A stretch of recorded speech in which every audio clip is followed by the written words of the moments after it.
بسم الله الرحمن الرحيم. الحمد لله والصلاة والسلام على أشرف الأنبياء المرسلين وعلى آله وصحبه أجمعين. أما بعد, kama jana namna tukueleza kwa kuwa tunataka kueleza as-saada. As-saada ndio mada yetu ambayo tumechagua katika mwezi huu wetu wa Ramadhani, the happiness. Na saada, tutaka tujue saada ni nini. What is the happiness? Nini saada? Saada ni kusurudika, ni kupata mazuri ya duniani na kupata mazuri ya akhira. Na kinyume cha saada ni shakia, ni kwa mbaya. Na saada ndio tokana saada, na simfali yake ndio said, ndio saada hiyo. Ile saada huwa ndio masdar yake, saidi ndio simfali, na wengi huwa ni suada, yani ndio jami taksir. Na watu wanazuoni wa ilmu nafsi wa psychology wa walezi, watu wa tarbia, wa kulea vitu, wamesema saada ni kutambua kwa furaha na kutulia na kuona raha na kung'ara. Na saada yenyewe ni kutambua kwa kheri ya wewe na kheri ya uhai na kheri ya marejeleo. Saada iko mahali matatu. Iko wewe mwenyewe kupata saada, iko ule uhai wako upate saada, iko mwisho wako upate saada. Saada ndio jannatul ahlam, yani ndio pepo ya ndoto ambapo kama kila mwenye binadamu ataka hiyo saada. Na kila mtu uliza aina saada, iko wapi saada? Saada ni kitu ambacho cha maanawi. Saada, the happiness, huwezi kuiona kwa macho yako, wala huwezi kuikisia na ukipima, wala haiweki mahala fulani, haiko katika benki, wala hainunuliwi hata ukataka kuinua upate saada. Saada ni kitu ambacho kiko ndani ya moyo wako na wala hakitoki nje. Na saada huwezi kuipata kwa kutoa dhahabu wala fedha, kwa sababu hiyo saada ni ghali zaidi kushinda dhahabu na kushinda fedha. Saada ni kama mfano wa lulu ambayo iko ndani ya bahari, yataka mtu hodari mwenye kupiga mbizi, ajuao kuitoa ile lulu ndio aitoe, ajuao kupiga mbizi ndio aitoe. Kwa saada ya uhakika ni khairiyatul dhat na khairiyatul hayat na khairiyatul masir, ni yenyewe mtu mwenyewe na uhai, na hii ndio muhimu sana, na mwisho wa wewe. Ndio wakati mmoja kulikuwa mwanamume alimwambia mke wake, nitakufanya wewe mtu mbaya sana, nitakukosesha saada. Ule mwanamke akamwambia, huwezi kunikosesha. Ule mume akamwambia, kwa nini? Ule mwanamke akamwambia, saada si mali ukakatelewa ukasema unipi tena, wala saada si mambo ukanikosesha sijipambe tena, lakini saada ni imani yangu, na imani yangu iko ndani ya moyo wangu, na moyo wangu huwezi kutawali wewe isipokuwa ni Mwenyezi Mungu. Saada ni mti, kukua kwake ni ile nafsi ya binadamu na moyo wa binadamu kumwamini Mwenyezi Mungu na siku ya mwisho. Saada ni tabia nzuri na maneno mazuri na amali njema na cheo kizuri na akili mzuri. Hiyo ndio saada. Saada ni kuwa na tabia nzuri, ukawa na maneno mazuri, ukafanya mema, ukapata cheo na ukawa na akili nzuri sana. Watu wa psychology walitaka kujua saada ni kitu gani. Wakaamua wawaulize watu. Wakawauliza watu 16,000. Watu 16,000, hata watu waona katika TV manini kama kuna jambo fulani, mwenye kusema yes, mwenye kusema no, mwenye kusema la, yani huulizwa watu pengine kuna jambo fulani, pengine katika siasa kuulizwa nani na nani atapata kura. Na hili ndio kiasi ama kwamba kinachotumika uzunguni wana siasa zao kabla ya uchaguzi, na kwenye uchaguzi wana siasa zao. Kabla ya kupa mtu tikiti ya kupigania kitu, mwanzo waulizo watu, vipi mwasemaje kuhusu fulani? Na wakati ashepewa pia huulizwa tena, mwasemaje afaa kupewa? Yaani kuna kitu ambacho kwamba chaitwa mazingatio, na wana habari nyingi hufanya namna hiyo. Na siku hizi imekuwa kuna moja ambayo nasema tuiseme hili ni haramu na ni kamari. Siku hizi kuna game la mipira, na hili limeenea kwa watoto wetu na wavulana wetu ambao barabara wetu. Ikiwa timu zitateza mbili, mathalan leo kuna Manchester na Arsenal zitacheza. Sasa kuna mchezo katika simu, katika mobile, na ukailipia kisha ukawekeana, je, timu hii ikishinda utapata ngapi wewe ama utatoa ngapi? Utaona watu wakateza kamari, zile atakazokuzitoa akazitia pale. Na hili ni katika haramu na katika amani. Na watoto wetu sana wao wanatamaa, ambao utapata 50,000, utapata 100,000, 20,000. Hili kufanya watoto wawe wapiku. Na wengine wameshika, hili kama ile bahati nasibu. Kuna kile tu bahati nasibu, tuteza bahati nasibu, kuna zibanda fulani kwa kadi, ukaangalia ama ukarusha, na bahati nasibu zote hizi ni katika kamari na hazifai. Kwa hivyo hakuna saada ya watu kucheza katika masimu kwa sababu ya mpira. Yaani watu wekiana kwa leo itashinda timu gani? Ile itakao kushinda basi ndio ikawa kama ni Manchester, kama ni Arsenal, ikawa ndio ule atakayekushinda akapata pesa. Na watu fanya hata ukapata pesa za haramu. Kama kuteza kamari, ukaenda maklabu ukaanza kurusha ile mishali, ukarusha katika ukuta imeandikwa namba na nini, ndio katika kamari. Kama kuteza karata, zote hizo katika kamari. Ndio hata mmoja alikuwa akisupport timu fulani ya mpira, lakini timu yenyewe kile kicheza ushindwa. Yule bwana ambaye kwamba alikuwa supporter wa ile timu ambaye alitendana na warongo, kwa sababu timu wote ni warongo. Kwa nini? Kwa sababu utasikia mtu anakuambia timu yangu yacheza leo, akwambia timu yangu yacheza. Swala wewe na Manchester timu yako kivipi? Bale mazungu wapo uzunguni huko, USA huko Malindi, timu yako vipi, umepata vipi? Walipa mshahara ndugu zako, jamaa zako, sema urongo ati timu yangu nani wako wale. Hata sio Islamu afadhali sema kama Islamu, ukisema nchi za Kiislamu za mpira, maana Saudia timu yangu takubali, innamal mu'minuna ikhwa. Kama Manchester yateza ni timu yako ndio Islamu wale. Hebu tulete na saba au mafungamano baina yako wewe na ile timu unayopenda ya Manchester. Wengine hawali, wengine kifuturu wasioshuki, wengine hawalali, wengine wakali, wengine upijana. Sasa bwana kuna timu yake anasema urongo kujinasibisha, kile kicheza timu ya shindo miaka 15. Mwida akaenda kaposa kwa baba mmoja, kuposa kutaka kumwoa wale mtoto wake. Yule baba akamwambia kazi yako kazi gani? Akamwambia kazi fulani. Wapenda nini? Akamwambia bwana ni shabiki wa mpira.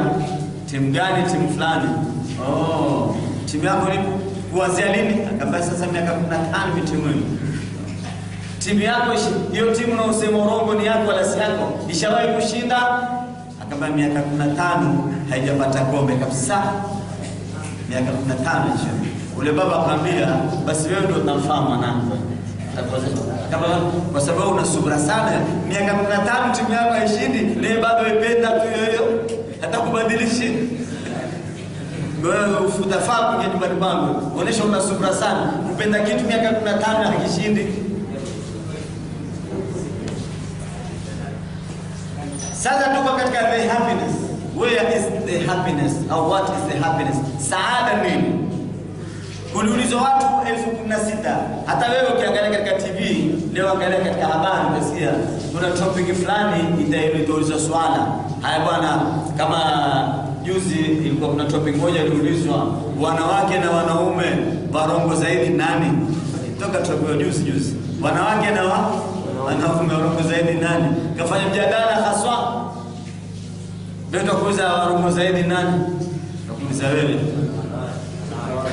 Nyeta sema wanawake, naona wakati wa wanaume. Kama nyeta sema wanawake, na wakasema nyinyi, lakini wao ni mahodari zaidi. Inna kaida kuna adhim. Wao wanawake urongo wao ni mkubwa zaidi kushinda wewe. Weza kulia haswa na ni warongo. Wakalia haswa. Hapo zaidi ya kulia wewe usikulia. Mwenyezi Mungu asema inna kaida shaitani kana dhaifa. Vitimbi vya shetani ni dhaifu. Lakini kwa mwanamke inna kaida kuna adhim. Vitimbi vyenu ni vikubwa. Ndio mmoja falsafa alisema, mtosaikolojia akasema ash-shaytan ustadhu rajuli wa tilmidhu al-mar'ati. Asema huyu shetani mnamjua kwa mwanamume ni ustadhi wake mwanamume ni shetani, lakini shetani akifika kwa mwanamke ni mwanafunzi. Tilmidhu al-mar'ati, shetani wewe ni mwalimu wako, lakini kwa mwanamke basi ni shetani mwanafunzi. Ndio kwamba wanisao habailu shaitani. Yani hata yule shetani akikutaka wewe mwanamume akutumilia mwanamke. Shetani akikuona hakupati kwa swala, hakupati kwa saumu, kwa sadaka, kwa ibada, kwa dini, kwa kila kitu, akiona wewe umeshika dini za sawa, shetani una huyu ngoja bwana. Ngoja nimtupie jarife lake. Wewe una jarife. Jarife ile nani? Yule shetani. Tunasema anisao habari shetani. Yani wanawake ndio jarife la shetani. Utukua shetani akamzingia mwanamke tu.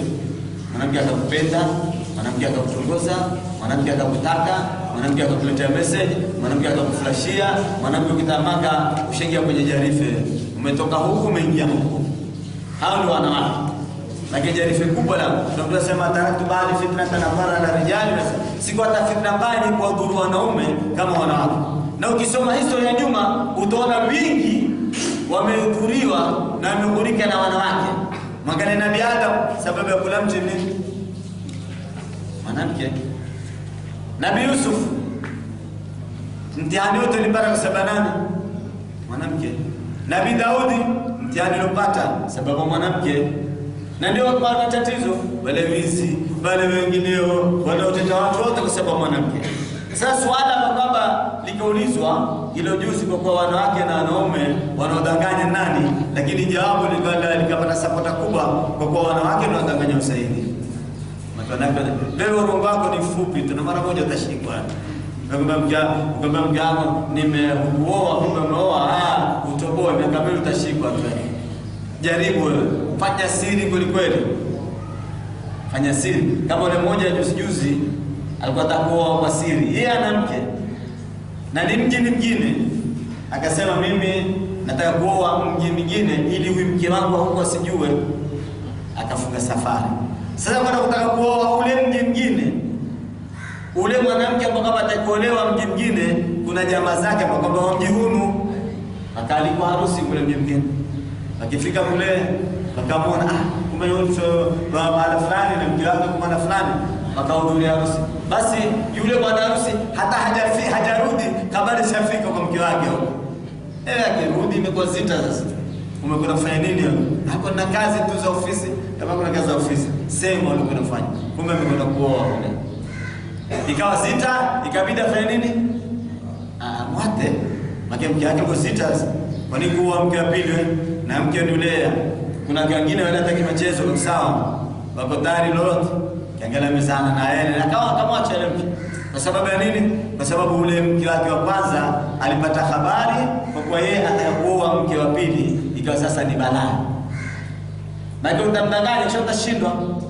Kuna mmoja nakumbuka katika wazee wetu, yeko sehemu fulani, si wapende kusema sehemu fulani lakini kwa kitongoji fulani, hata sasa huenda mahala fulani kuhudhuria. Pale mahali kulikuwa kuna somo burda. Sasa kila Alhamisi upata sababu ya kutoka kule kwao naenda kwenye burda Mombasa. Kwenye burda mimi naenda kwenye burda. Kumbe na kwenye mwanamke kule burda. Inabaka kujangashikwa bwana. Akashikwa kumbe unidanganya na burda huko kuna mwanamke huko unakuoa. Maana mzee tena zikatatizika kibila mwate na mwanamke. Ule burda kama kaketi baada fulani naenda kuoa mke wa pili kabidi aoe tena. Basi kuoa mzee wetu Al-Allama Said Muhammad Said akamwona ameoa, akamwambia sasa uleko ni burda huyu kwa kula smai sasa. Ule singizia bure yote kuna smile. Basi nakwambia zile jamaa zako zote utadanganya, mimi na kazi Mombasa, na kazi wapi? Mimi niko barazani, mimi nenda msikitini, mimi nenda maulidini, kumbe kisha utakuja kushikwa tu. Hakuna kitu kizuri kama aswaraha. Warabu wakwambia aswaraha raha. Swaraha wazi ndio raha. Shabalo mimi nimeoa basi. Una shida gani? Asante pambane na site mpaka zitulie sasa. Magoma mawimbi na saba. Lakini ustamini. Usimwache kwa sababu hata amekasirika umeoa, usimwache kwa sababu amekimbia amekwenda kwao, jaribu kumsema mwanamke lazima neno hilo, lazima kasirike. Basi natija ikaulizwa wakasema kwa ni wanawake ndio wadanganya zaidi, wajua zile channel zako, wajua kuchannel unatapata wapi, kumwezi mwanamke atakafanya nini? Hata nguvu. Mwanamke ana nguvu, lakini atakushinda kiakili.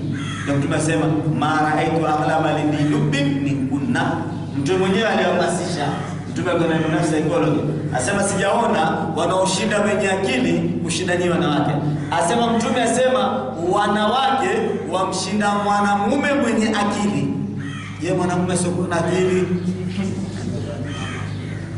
Wewe hata kwa profesa utakapokuwa, huwa ni wakili, huwa ni rais, huwa ni headmaster, huwa ni manager, huwa ni mbunge, huwa ni governor, huwa ni senator, huwa ni konsela, huwa ni mwalimu, huwa ni ustadhi, huwa zote za duniani zitukue, lakini mbele mke wako wasali kwamba ufuidafu bena tokana. Mjaona bwana, amjaona marais wamepigwa juzi kama alipigwa namkia kama ametandika kweli shefe, hakuna machezo bwana, pigwa mpaka kafunga mabendeji mpaka kama enda polisi kumshtaki mke wake bwana pia wewe gavana bwana serikali imeingia account mkubwa wa serikali account akatandikwa na mke wake kufikiria account yote iko chini yake ila mke wake uko juu yake. Account yote serikali yote account iko juu yake, iko chini yake ofisini kila kitu, lakini mke wake uko juu yake akamtandika na mwisho akaenda akashtaki mke wake kwa mke wangu anipija gavana aje mwingine mimi na wewe. Basi ndio mfano mdogo. Sasa swala likaulizwa watu madha tani la msaada, yani saada iko wapi? Sasa kila mtu akaanza kusema, ukaandikwa ukadhibitiwa the happiness, yani where is happiness, yani happiness saada iko wapi? Kukapatikana katika 138 wakasema saada ni mahaba, ni kupenda. Ukipenda ushapata saada. Ndio nyimbo usiombe kugua mahaba. Ndio Sheikh Muhammad Said al-Buti mwanachuoni mkubwa wa Suria alisema ajabu ya mahaba, adbun wa adhab. Mahaba adbun wa adhab, yani ukipenda ni tamu na ni adhabu. Kule kupenda ni tamu sana, hakuna tamu kama kupenda, lakini ni adhabu. Kule kupenda tamu hakuna, lakini sasa kuna adhabu. Ule mpendaye ndio kutipa adhabu, tena hasa kama hukumuoa ndio zidi kukupa adhabu, akawa lingani wako basi uzidi kukusumbua, ndio kutesa atakahichi atakaile na wewe hufa na yeye akikasirika wewe una raha tena. Bwana kasirika na shetani zidi kutia nguvu upate wewe kumpenda zaidi. Lao atakorofisha basi utakuwa huna raha. Hata mke wako pia kumpenda sana basi wani adhabu wa adhabu. Hata yule mwanamke ukimpenda sana ndio usidhihirishe, mpende kiasi. Na yule mwanamke pia naye akikupenda sana pia ni balaa. Mwanamke akikupenda sana ni balaa na akikuchukia sana ni balua. Hata wale watu wa nafsi psychology wanakuambia mwanamke akikupenda basi huwa ni tausi. Unajua tausi? Tausi ile mwanamke. Hebu angalia tausi. Ndio mwanamke akikupenda, maana ile tausi utamwona mtu kujitaza, bawa zake atajifurisha bao utaona marangi hana. Ndio mwanamke akikupenda mashallah atakupokea poda hii rangi hii kaka shabu lake utafikiri ni mbegu ya Afrika ile. Nyekundu, nyeusi, blue nini hapo mawanda manene atapaka kupata na sie tena mke wako paka tatisha wakipamba sana akupenda. Ndausi mwenye tomano atakuvalia, atakuninia, atakufukizia kitanda, atakufukizia kitambi, atakufukizia kofia, atakufukizia chomba. wewe mwenyewe utasikia raha tu, utakuwa magnatisi ile sababu kuvuta tu. Lakini akikuchukia mwanamke wani mbuni. Unamjua mbuni? Mbuni katika kawaida ya mbuni akikuona wewe uchukua kile kichwa chake akakifunika na mbao. Yaani kichwa chake akakifunika na mbao. Hata katika itikadi yake kwa kuwa yeye hakuoni na wewe humuoni. Ndio itikadi ya mbuni. Akimwona mtu uchukua kichwa akakifunika basi na mwanamke akikuchukia akikupenda mbele atandika ulani na akikuchukia kunda utoke. Akikupenda tandika ulani, maana tandika ulani, akikuchukia kunja utoke, shikandeo ende zako, utakuwa salama tena. Akikupenda simu hata haijalia atakuwa shashika. Ile ashashika. Message hata kiko choni pia atakujibisha message. Akipika atakujibisha, akitembea. Lakini akikuchukia simu ile mara 20 haishiki. Chakwamba sikusikia. Salala simu alia tena simu la China ile sauti kwa kwa kusikia wala. Message sikuiona. Simu ilikuwa haina credit. Hata tolea taalilati sababu tele nilikutumia lakini haikufika. Kufika na kurudi pia. Sasa kufika na kurudi pia. Takutolea taalili kwa sababu nakupenda, lakini kupenda mashaallah. Akipenda ukifika magharibi kila kitu shaikewa pale.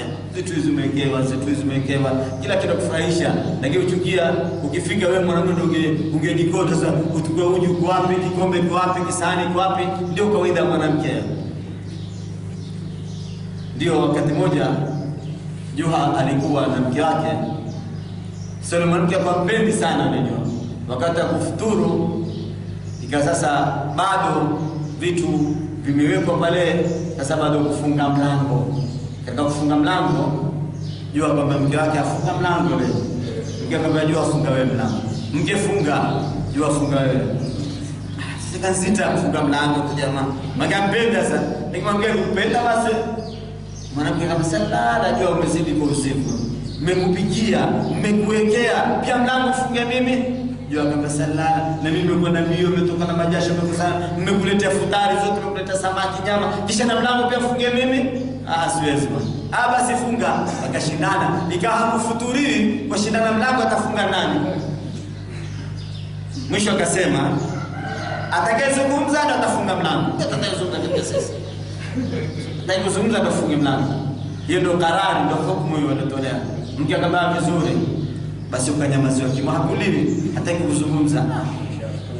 Ule mwanamke akatafshika kenda kwa majirani. Jua ameketi kwenye futari hataki kuzungumza kwa sababu atafunga mlango. Hebu niambie. Hata ule mwanamke akaona akamtuma mtoto kwa jirani. Unajua anaka na imani. Naomba jafuturu mpaka sasa. Akamwambia mtoto hebu nenda. Kama angalie au mume wangu. Akifika ameona Jua ameshangaa. Sabuni zimetukuliwa, nguo zimetukuliwa, mpaka kema. Yaani amekuwa kama ule anashikwa na shoti yule. Amenyamaza. Ameingia mwizi. Akachukua kila kitu yeye muangalia. Kwa kizungumza atakuwa atafunga mlango. Vitu zote wana. Akaja mtoto akamwambia basi mpeleke ngao muuji shuba tuane kesi mimi kwenda. Alikoletea ule mtoto akamwambia Jua amekuletea shuba ende. Jua hata kusema atafunga mlango. Akamshiria. Ule mtoto haelewi. Hivi sio kama kumwambia kwa kiemba chake peke tukule kumwambia hivi. Sasa ile mtoto akuelewa kama kwa ile shuba nimiminie katika kichwa changu. Ule mtoto katika babu la shuba akamtia kwenye kichwa chake. Basi akisema atafunga mlango. Ule mtoto akampiga karudi kule kwa ule mke wake. Vipi kama mbele na babu la shuba anambia nimiminie kwenye kichwa chake. Wale mwanamke akaja precious mipana. Hasa unajua mambo gani? Utaka shuba mimi ndio kitu chako. Ufunge mlango. Wallahu rasuluhu alayhi.